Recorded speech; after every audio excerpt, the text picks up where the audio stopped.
साल था 1946। इंडिया अभी आज़ाद भी नहीं हुआ था और गुजरात के एक छोटे से गांव में कुछ किसान अपना दूध बेच रहे थे। रोज उठते थे, रोज मेहनत करते थे और रोज थोड़ा सा और लुट जाते थे। बीच वाले थे, सिस्टम था और कोई ऑप्शन नहीं था। सोचो एक पल, तुम्हारे हाथ में कुछ है, तुमने बनाया है, लेकिन तुम डिसाइड नहीं कर सकते कि उसकी कीमत क्या है। वो कोई और डिसाइड करेगा और तुम चुप रहोगे। यही हो रहा था इन फार्मर्स के साथ। Pension diary, British baked company, पूरे कायरा डिस्ट्रिक्ट का दूध इनके हाथ से जाता था। प्राइस इनकी मर्जी, टर्म्स इनके। फार्मर्स के पास सिर्फ एक चॉइस थी, मानो या भूखे रहो। तब एक आदमी आया, कोई बड़ा लीडर नहीं था, कोई पॉलिटिशियन नहीं था, त्रिभुवनदास पटेल, एक सिंपल इंसान जो बस इतना समझता था कि ये गलत हो रहा है। उसने फार्मर्स को एक जगह इकट्ठा किया और एक सवाल पूछा, अगर हम खुद अपना दूध प्रोसेस करें तो बीच वाले की क्या जरूरत है। सवाल सिंपल था, जवाब मुश्किल था। सरदार वल्लभ भाई पटेल तक बात पहुंचाई। उन्होंने एक बंदा भेजा, डॉक्टर वर्गेश कुरैन, 26 साल का इंजीनियर, गवर्नमेंट स्कॉलरशिप पर डायरी साइंस पढ़ा था।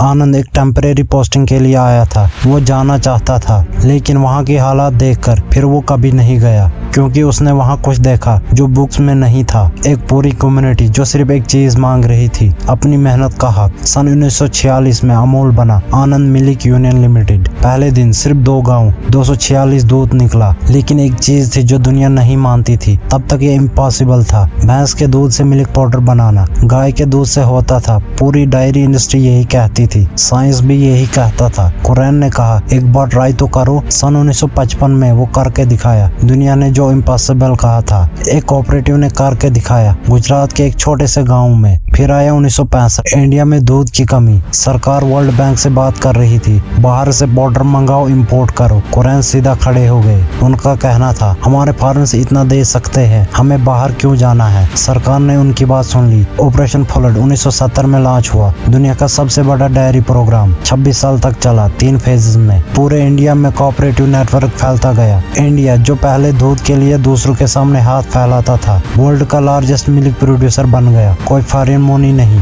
कोई एमएनसी नहीं, कोई बड़ी कंपनी नहीं, सिर्फ फार्मर्स। सन 1990 आया, लिबरेशन, डोर्स खोले मल्टीनेशनल के लिए। नेस्ले, डानो, बड़े ब्रांड सब इंडिया में आना चाहते थे और चाहते थे सीधा फार्मर से दूध खरीदना अपनी टर्म्स पर। डॉक्टर वर्गेश कुरैन ने नहीं माना। एक आदमी, सिस्टम के सामने लॉबी थी उनके अगेंस्ट। सरकार के अंदर लोग थे जो एमएनसी के फेवर में थे। वर्गेश कुरैन नहीं झुके। आज अमूल की रेवेन्यू है 72,000 करोड़ से ज्यादा। 35 लाख फार्मर्स, जिसमें ज्यादातर औरतें हैं, रोज सुबह 4 बजे उठती है, दूध निकालती है, कोऑपरेटिव सेंटर जाती है, फिर प्राइस मिलता है सीधे बैंक अकाउंट में। कोई बीच वाला नहीं। 247 लीटर से 3 करोड़ लीटर रोजाना निकलता है अब। लेकिन वर्गेश कुरैन 2006 में एनडीडीबी से चले गए, ऑफिशियली रिटायरमेंट ली। लेकिन जो लोग जानते हैं वो कुछ और कहते हैं। कोऑपरेटिव के अंदर पॉलिटिक्स आ गई थी, कुछ चीजें बदल गई थी। कुरैन ने ज्यादा नहीं बोला इस बारे में। सन 1912 में वो चले गए हमेशा के लिए। आज अमूल एक एम्पायर है, आइसक्रीम, चीज, चॉकलेट, ग्लोबल मार्केट। और यहाँ एक सवाल है जो मैं अपने आप से भी पूछना चाहता हूँ, जब कोई कोऑपरेटिव इतना बड़ा हो जाए, क्या वो कोऑपरेटिव रहता है या सिर्फ कंपनी बन जाता है जिसके पास एक अच्छा पुराना स्टोरी है। सन 1946 में एक फार्मर ने सोचा था, हमारा दूध हमारा हक। वो सोच रिवॉल्यूशन बनी। लेकिन आज जब मार्केटिंग है, एक्सपेंशन है, ग्लोबल एम्बिशन है, क्या वो फार्मर की आवाज अभी भी कहीं है या वो अब सिर्फ एक लोगो है, एक रेड एंड व्हाइट पैकेट पर। एक सवाल जो मुझे अभी भी सोचने पर मजबूर करता है।